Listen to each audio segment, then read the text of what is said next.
નમસ્કાર વિદ્યાર્થી મિત્રો, ઓનલાઈન એજ્યુકેશનના અંદર આપ સર્વનું સ્વાગત છે.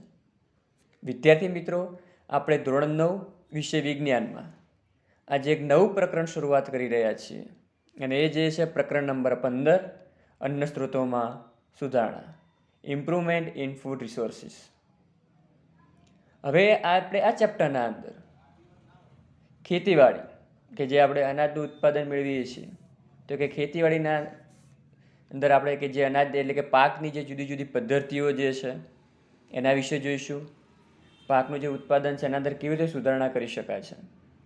ત્યારબાદ કે પાક જે છે સારા પ્રમાણમાં થાય, વ્યવસ્થિત ઉત્પાદન મળે એના માટે આપણે જુદા જુદા જે ખાતરોનો ઉપયોગ કરીએ છીએ એના વિશે જોઈશું. ત્યારબાદ એને આપણે સિંચાઈ એટલે કે પાણી પૂરું પાડવું પડશે અને પાણી પૂરું પાડવા માટે આપણે જુદી જુદી પદ્ધતિનો ઉપયોગ કરીએ છીએ એના વિશે જોઈશું. ત્યારબાદ જે પાક તૈયાર થાય છે એટલે કે પાકની પછી આપણે લણણી કરીએ છીએ અને લણણી કર્યા બાદ એ પાક જે છે એનું વ્યવસ્થિત વ્યવસ્થાપન કરવું પડે છે આપણે, એટલે કે એનો સંગ્રહ કરવો પડશે. એના વિશે આપણે અહીંયા આગળ જોવાનું છે. ત્યારબાદ આપણે જે ખેતીવાડી જે છે એની સાથે એક બીજો પણ વ્યવસાય કરીએ છીએ, જેમ કે સાઈડ બિઝનેસનો છે, જેવી રીતે છે કે પશુપાલન.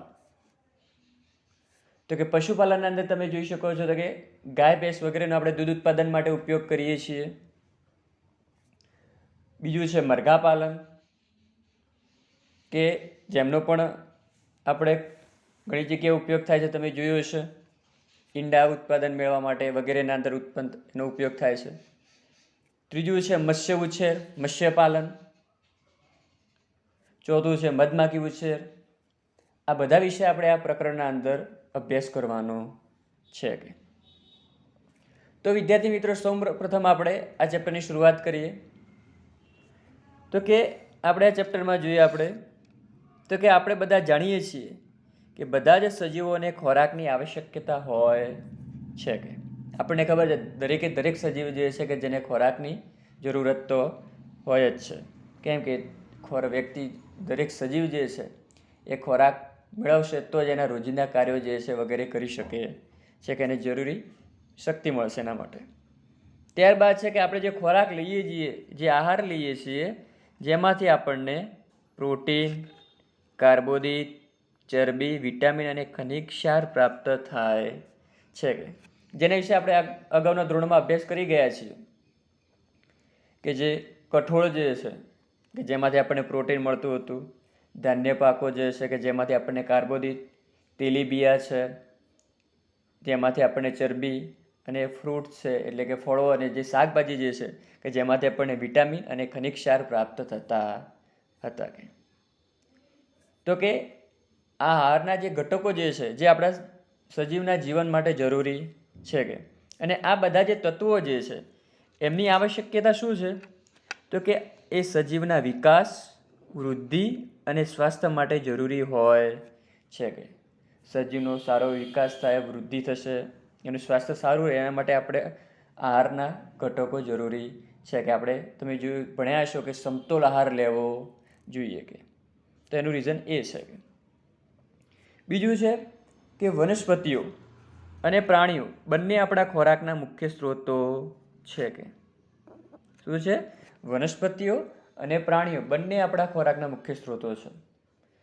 કેવી રીતે? તો કે વનસ્પતિ જે છે ખોરાક બનાવે છે, સૂર્યપ્રકાશની હાજરીમાં એ પોતાનો ખોરાક બનાવે છે. ત્યારબાદ એ વનસ્પતિ જે છે, વનસ્પતિનો મનુષ્યો છે કે બીજા પ્રાણીઓ જે છે કે જેમનો ઉપયોગ કરે છે. ત્યારબાદ જે પ્રાણીઓ છે એટલે કે એ પ્રાણીઓનો પણ ખોરાક તરીકે ઉપયોગ કરવામાં આવે છે.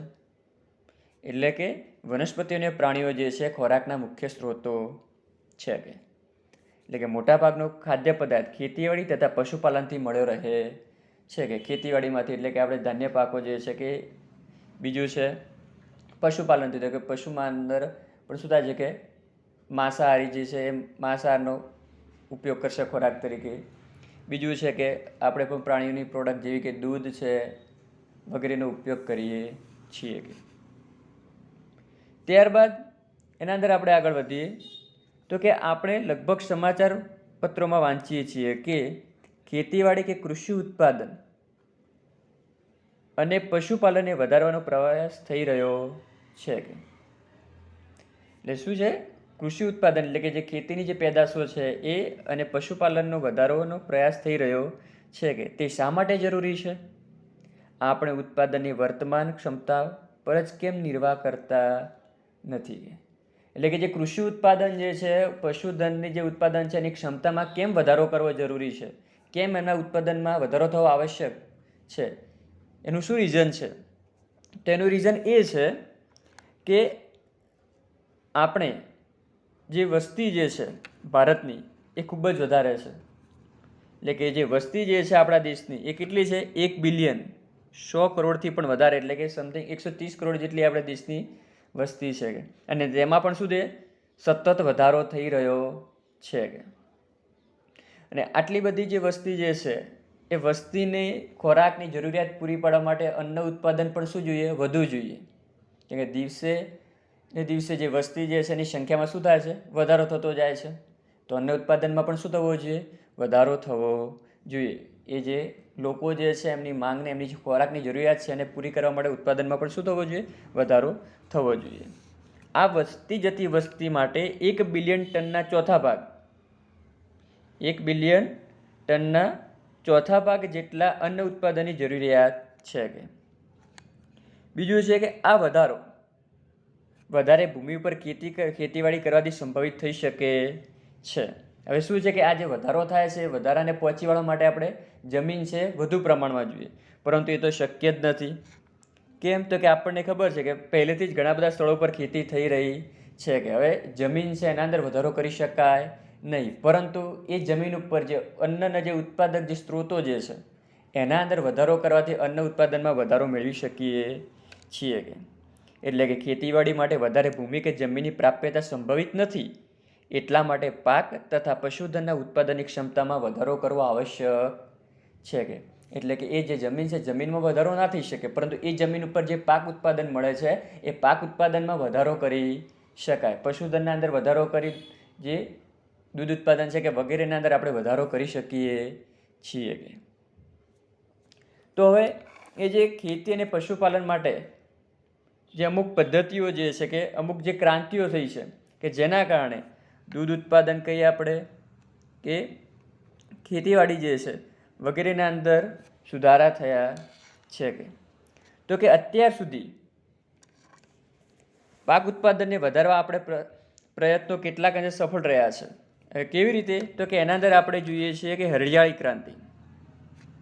હરિયાળી ક્રાંતિ દ્વારા પાક ઉત્પાદનમાં વધારો કર્યો છે. હરિયાળી ક્રાંતિ શું છે? તો કે હરિયાળી ક્રાંતિ જે છે કે હરિયાળીની ક્રાંતિના લીધે જે આપણે કૃષિ જે અન્ન ઉત્પાદનના જે સ્ત્રોતો જે છે કે જેના અંદર અન્નના ઉત્પાદનમાં શું કરી શકીએ? આપણે વધારો કરી શક્યા છીએ કે જુદી જુદી તકનીકોના આધારે.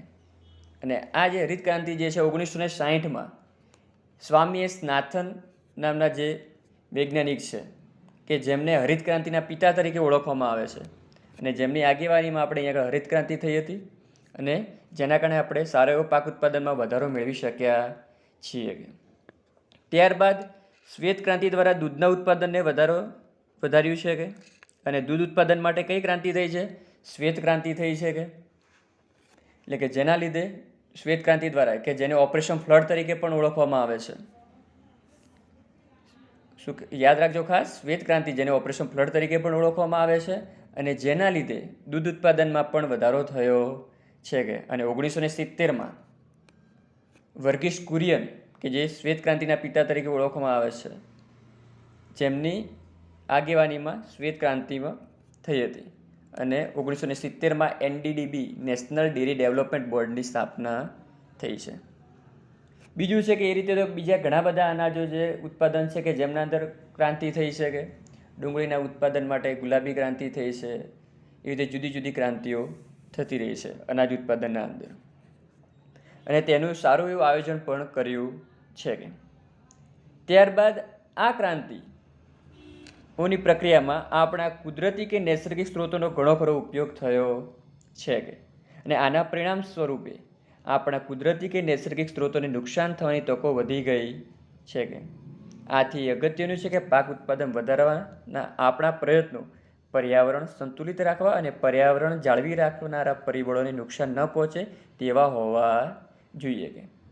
હવે શું થાય છે કે ક્રાંતિઓની પ્રક્રિયામાં જે કુદરતી એટલે કે જે નૈસર્ગિક સ્ત્રોતો જે છે જેના શું થાય છે કે ઉપયોગ થવાથી એટલે કે એમનું નુકસાન થાય છે અને જેના કારણે પાક ઉત્પાદન વધારવામાં આપણે શું કરીએ છીએ, જે પર્યાવરણ છે એને નુકસાન પહોંચાડીએ છીએ. અને જેના અંદર આપણે નુકસાન પહોંચે તો આપણને ખબર છે પર્યાવરણની સંતુલન જળવાશે નહીં કે, અને જેના આપણને ખરાબ પરિબળો જે અસરો જોવા મળી શકે છે કે. તો માટે આપણે એવા પ્રયત્નો કરવા જોઈએ કે જે પર્યાવરણ સંતુલિત રહેવું જોઈએ અને પર્યાવરણ નુકસાન પહોંચવું જોઈએ નહીં કે. ત્યારબાદ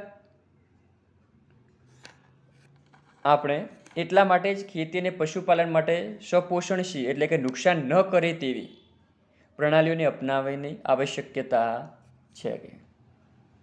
તો આપણે હવે કેવી પદ્ધતિઓ અપનાવવી જોઈએ કે જે ખેતીવાડી અને પશુપાલન માટે તો ઉપયોગી છે, પરંતુ જે નુકસાન ન પહોંચાડે તેવી પ્રણાલીઓ આપણે અપનાવવી જોઈએ. તો કે પાક ઉત્પાદન વધારી અને તેને ગોદામોમાં સંગ્રહ કરવાથી કુપોષણ અને ભૂખમરીની સમસ્યાનું સમાધાન થઈ શકતું નથી કે. લોકોને અનાજ ખરીદવા માટે ધનની આવશ્યકતા પણ હોય છે. ખાદ્ય સુરક્ષા તેના ઉત્પાદન અને પ્રાપ્યતા બંને પર આધારિત છે કે. આપણા દેશની મોટાભાગની વસ્તી તેમના જીવન નિર્વાહ માટે ખેતી ઉપર નિર્ભર છે કે, અને એટલા માટે જ ખેતી ક્ષેત્રે લોકોની આવક પણ વધારવી જોઈએ કે. હવે આપણો દેશ છે મોટાભાગે કેવો છે, કૃષિ પ્રધાન દેશ છે, અને જેના અંદર મોટાભાગના લોકો કેવા છે, ખેડૂત છે કે. તો કે હવે એ લોકો શું કરે છે, ખેતી આધારિત એમનું જીવન નિર્વાહ હોય છે કે.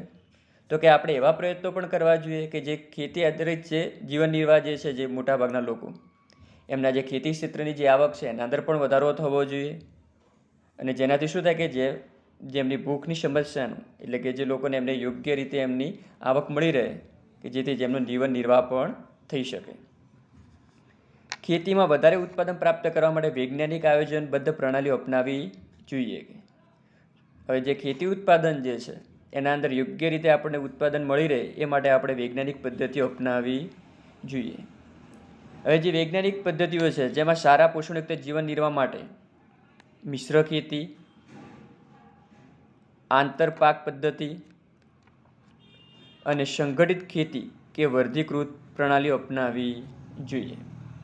મિશ્ર ખેતી, આંતરપાક પદ્ધતિ વસ્તુ તો આપણને ખબર છે, પણ સંગઠિત ખેતી કે વર્ગીકૃત પ્રણાલીઓ અપનાવવી જોઈએ એટલે કે જેના અંદર આપણે ઉદાહરણ તરીકે પશુપાલન, મરઘાપાલન, મત્સ્ય ઉછેર, મધમાખી ઉછેર સાથે ખેતી વગેરે પ્રોત્સાહન આપવું જોઈએ કે. એટલે કે ખેતીની સાથે સાથે આપણે પશુપાલન છે, મરઘાપાલન છે, મત્સ્ય ઉછેર છે, મધમાખી ઉછેર છે વગેરે પણ આપણે વ્યવસાયને જે પ્રોત્સાહન આપવું જોઈએ, એટલે કે વૈજ્ઞાનિક આપણે જે વ્યવસાય છે એને અપનાવવા જોઈએ કે. તો ઓકે વિદ્યાર્થી મિત્રો, તો અહીંયા આગળ જે આપણા જે ચેપ્ટર નંબર જે 15 હતું કે જેની પ્રસ્તાવના હતી, ઇન્ટ્રોડક્શન હતું, તેના વિશે આપણે અહીંયા આગળ આજે જોયું છે. ત્યારબાદ એના અંદર આગળના જે મુદ્દા છે એના વિશે આપણે જોઈશું. Okay, thank you.